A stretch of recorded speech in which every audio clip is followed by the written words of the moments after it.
Good morning. Thank you for joining us for your Friday morning FastCast. I'm Taylor Martin. In today's news, a woman is dead from an explosion at a Tyson Foods plant in Georgia overnight. The latest update came from the Mitchell County coroner in Camilla, Georgia. They believed at least one person died early this morning, but couldn't confirm at first because crews were blocked by debris. The coroner says they still can't get inside. Other authorities are reporting injuries, but there's still no word on how many are hurt. Details are still limited this morning, and officials expect to share more later today.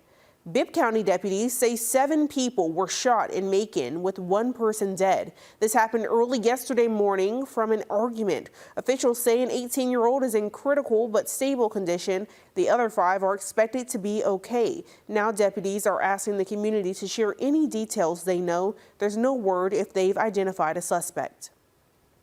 Jackson County deputies believe a Georgia man is in South Carolina. Michael Campbell went missing last Tuesday. The sheriff's office says he was discharged from Potter's house in Jefferson earlier in the month.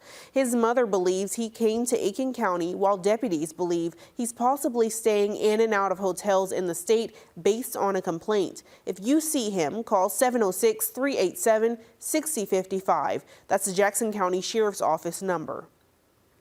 We're learning authorities arrested Cross Creek High School's principal just this past weekend. An incident report from North Augusta Department of Public Safety accused Dr. LaQuanda Carpenter of driving under the influence and more. Local deputies say she bonded out by Thursday. Dr. Carpenter has been the principal of Cross Creek since July. A parent spoke with us after we learned about the case and asked to be anonymous. She feels situations like this set bad examples for students. It's a reflection on the school. And it's a reflection on her. She represents the school, and if that's who representing the school, I would never have my child up under her ever again. The Richmond County school system did release a statement. Leaders say they're aware of the arrest and are actively investigating. A gas station in Taliaferro County is destroyed after a fire yesterday morning. The fire department says it happened just after 3 a.m. on I-20 and Highway 22 at the BP gas station. There were no injuries, and the cause of the fire is under investigation. VA Augusta says the need for mental health resources is critical for the veteran community. The VA says the first step to take is reaching out. Veterans can do so through the Veterans Crisis Hotline or visit one of the 2 VA medical centers in Augusta. One suicide prevention coordinator says he knows from experience what they need once they come off the battlefield. He wants people to know they're not. Starts with getting care for yourself and also recognizing that we all can benefit from some care in some form or facet. The VA also says addressing mental health is just as important. More than 6,000 veterans died by suicide 2 years ago. They found those rates are rising within the community.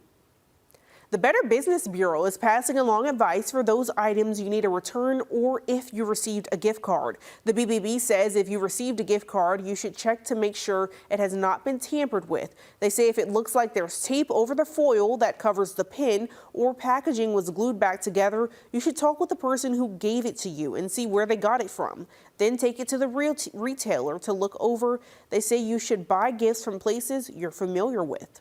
It's always really important to check out that retailer before you make that purchase so that you know the return will be able to be made if it is necessary.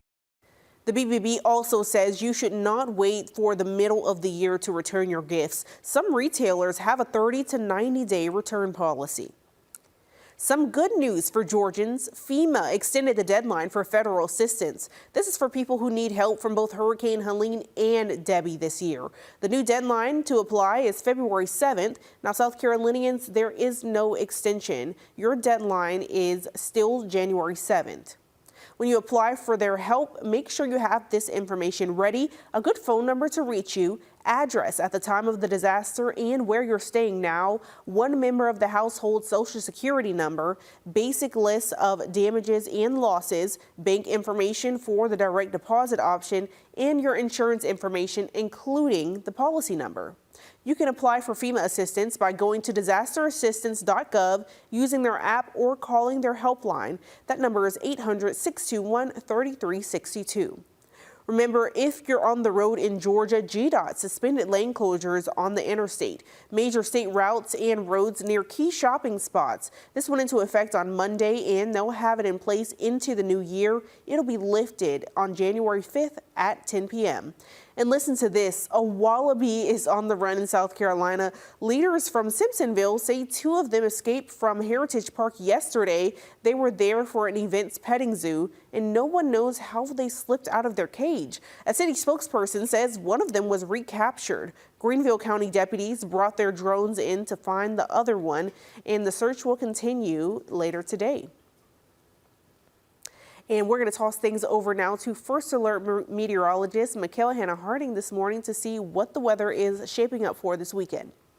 Well, it's a chilly start out there right now. We're in the 40s across the area. Looking at your morning run and bike ride forecast, temperatures really don't move that much for this morning. We stay in the 40s for a good chunk of the day because highs are going to be in the 40s north of I-20, likely near 50 here in Augusta, maybe some mid to upper 50s, closer to 60 for our southern counties, courtesy of that wedge building in.